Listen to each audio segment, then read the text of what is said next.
भारत एक कृषि प्रधान देश कहलाता है। देश की ज्यादातर आबादी खेती किसानी पर ही निर्भर करती है। कुछ दशकों पहले तक किसान का जीवन बेहद कठिन और संघर्षपूर्ण था। उस समय का किसान केवल और केवल अपने और अपने परिवार के लिए कड़ी मेहनत के बाद भी 2 वक्त की रोटी का ही जुगाड़ कर पाता था। छोटे किसान का जीवन तो और भी ज्यादा संघर्षशील था। उसे ज्यादा परिश्रम करना पड़ता था और मेहनत का फल भी अपेक्षा के अनुरूप नहीं मिलता था। इसीलिए उस समय के किसानों ने खेती से मुंह मोड़कर मजदूरी की ओर भी रुख किया। उस समय तक ये कोई नहीं सोच सकता था कि खेती किसानी कर भी अच्छा मुनाफा कमाया जा सकता है। नौकरी से कहीं बेहतर खेती किसानी भी होगी। लेकिन समय के साथ साथ किसानी का तरीका भी बदला और मुनाफा भी ज्यादा होने लगा। इसके कई कारण रहे, जिनमें समय के साथ साथ नई तकनीक और कृषि यंत्रों ने किसानों की जिंदगी को आसान बनाने का काम किया। किसान भी जागरूक हुए और सबसे बड़ी बात, कृषि और किसानों का स्तर सुधारने के लिए सरकार ने भी खुलकर किसानों की मदद करना शुरू किया। खासतौर पर पिछले 8 से 10 सालों की बात करें तो केंद्र और हरियाणा की मनोहर सरकार ने किसानों की आय दोगुना करने के लिए बेहद महत्वपूर्ण कदम उठाए, जिसका नतीजा है कि आज के समय में युवा वर्ग भी खेती की ओर आकर्षित हो रहा है। सबसे ज्यादा खुशी की बात यह है कि किसानों ने प्राकृतिक खेती को तेजी से अपनाना शुरू किया है। प्राकृतिक खेती का मतलब है कि फसलों पर किसी भी प्रकार का रासायनिक कीटनाशक एवं उर्वरकों का प्रयोग नहीं होगा।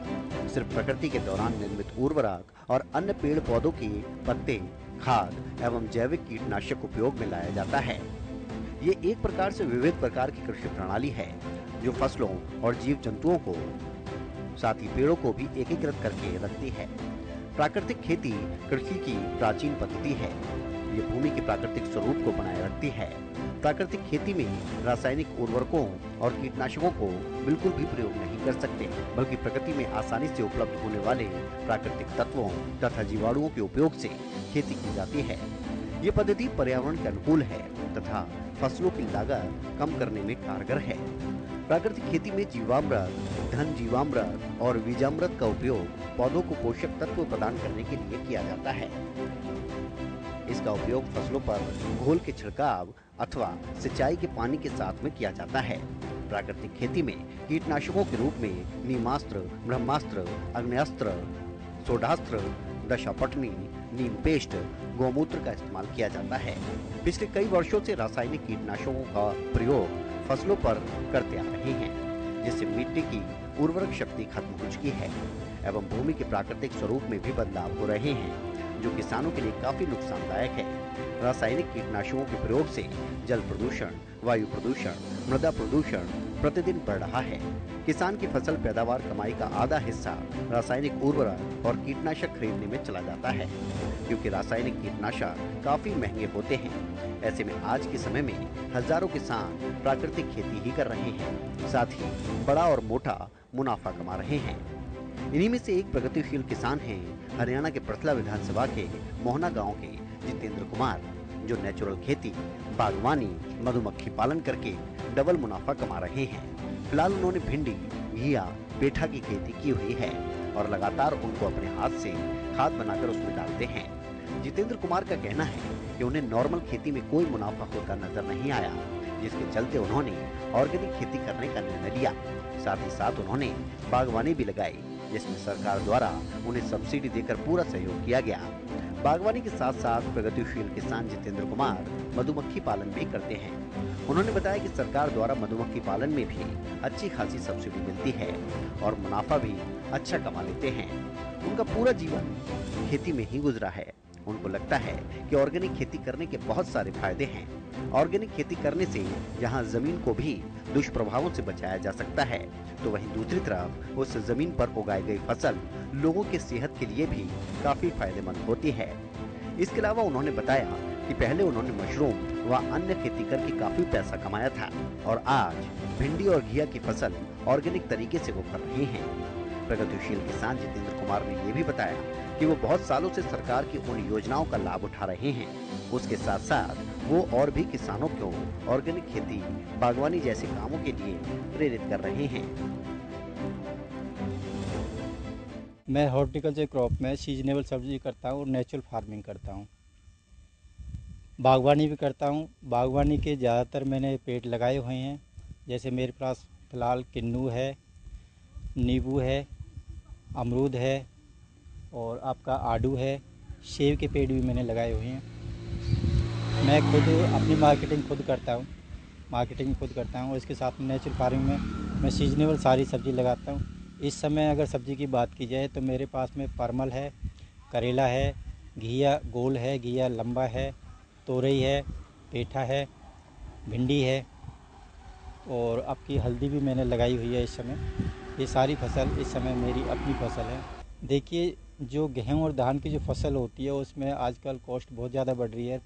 उसके साथ में हम प्रोडक्शन इतनी नहीं बढ़ा पाएंगे, लेकिन लागत हमारी बढ़ती जा रही है। तो जहाँ इनकम बढ़नी चाहिए वहाँ इनकम और घटती जा रही है। लेकिन अगर हम हॉर्टिकल्चर की तरफ जाएँ, बागवानी की तरफ जाएँ, तो इसकी डिमांड हमेशा बढ़ती रहती है हमेशा। आज देखो टमाटर का रेट कितना हो चुका है। तो जहाँ पर जिस चीज़ की कमी होती है उसके रेट बढ़ जाते हैं, लेकिन सब्ज़ी आज सभी के रेट अच्छे रेट हैं। और अगर आप अपने हाथ से मार्केटिंग करेंगे, खुद अपना माल खुद बेचेंगे, तो जहाँ पर आपका माल मंडी के अंदर 1 लाख रुपए का 1 एकड़ का जा रहा है, तो वहाँ कम से कम आप 3 लाख रुपए का अपने हाथ से बेच पाएंगे 1 एकड़ सर, से। बात करें बागवानी के तो सरकार की तरफ से क्या कुछ सहयोग आप लोगों को मिलता है? जी, बागवानी में जो डिपार्टमेंट है आपका हॉर्टिकल्चर, अगर बाग लगाते हैं तो बाग के लिए भी सब्सिडी देती है। आपका 60% सब्सिडी फर्स्ट ईयर में मिलता है, 20% सेकेंड ईयर में मेंटेनेंस के लिए मिलता है और थर्ड ईयर में 20% फिर मेंटेनेंस के लिए मिलता है। इसके साथ साथ अगर हम बागवानी में मल्चिंग करते हैं तो मल्चिंग के लिए हमें 100 रुपये सब्सिडी मिलती है। इसके साथ में अगर हम बम्बू स्टेटिंग लगाते हैं तो बम्बू स्टेटिंग के लिए 15,000 रुपये सीड के लिए मिलते हैं हमें और 31,250 रुपये बैम्बू स्टेटिंग के लिए मिलते हैं गवर्नमेंट की तरफ से। अगर उसके साथ साथ में हम लो टनल कर रहे हैं तो लो टनल पर भी गवर्नमेंट सब्सिडी देती है। और डिपार्टमेंट की बहुत सारा स्कीम्स हैं जो फार्मर्स लेते रहते हैं। देखिए, मधुमक्खी पालन में 85% 85% सब्सिडी गवर्नमेंट देती है बॉक्स के ऊपर। और आपका उसके साथ में 75% सब्सिडी होती है जो टूल किट्स होती है उसके ऊपर। और 85,000 सब्सिडी होती है कॉलोनीज़ के लिए, जो हम कॉलोनीज़ परचेज करते हैं उसके लिए गवर्नमेंट सब मदद करती है। इसके साथ में हम मधुमक्खी से जो अपना हनी पैदा कर रहे हैं, वो तो हनी तो हम ले रहे हैं, मार्केटिंग खुद कर रहे हैं, लेकिन इसके साथ साथ में अपनी जो हम नेचुरल फार्मिंग करें तो इससे पोलिनेशन भी हमारी फसल का होता है, जिससे हमारी प्रोडक्शन है वो 20 से 25% बढ़ जाती है। जो फसल से नेक्टर और पोलन लेके आती है, मधुमक्खी नर से मादा पे, मादा से नर पे बैठती है, तो उससे हमारी जो प्रोडक्शन है वो बढ़ जाती है। एक समय कम टाइम में ज्यादा मुनाफे के कारण किसानों ने नवीन तकनीकों और उर्वरकों का सहारा लेना शुरू किया। जैविक खेती को छोड़कर रासायनिक खेती की तरफ किसान बढ़े। इससे पैदावार तो बढ़ी, लेकिन उसकी गुणवत्ता दिन ब दिन खत्म होती चली गई। रासायनिक खेती न केवल आमजन के लिए स्वास्थ्य की हानिकारक होती है, बल्कि ये कृषक की खेती योग्य भूमि को भी धीरे धीरे बंजर बना देती है। खेती में बढ़ते रसायनों को प्रयोग से कैंसर जैसी बीमारियां तेजी से बढ़ती हैं। जिस अन्न को खाकर हम स्वस्थ होते थे, आज उसी अन्न से रसा वसा विष हमें अस्वस्थ कर रहा है। अब किसान भी इस नुकसान को समझ रहे हैं और बड़ी तेजी से रासायनिक खेती को त्याग कर जैविक खेती को अपना रहे हैं। और साथ ही केंद्र की मोदी सरकार और हरियाणा की मनोहर सरकार ने किसानों को जागरूक करना भी शुरू किया। कृषि विभाग और बागवानी विभाग ने कैंप लगाने आरंभ किए और सरकार की तरफ से प्रोत्साहन और सब्सिडी किसानों को लगातार दी जा रही है। नतीजा ये है कि आज लगभग हरियाणा का हर दूसरा किसान प्राकृतिक खेती कर रहा है और अपने परिवार की आर्थिक स्थिति को सुधार रहा है।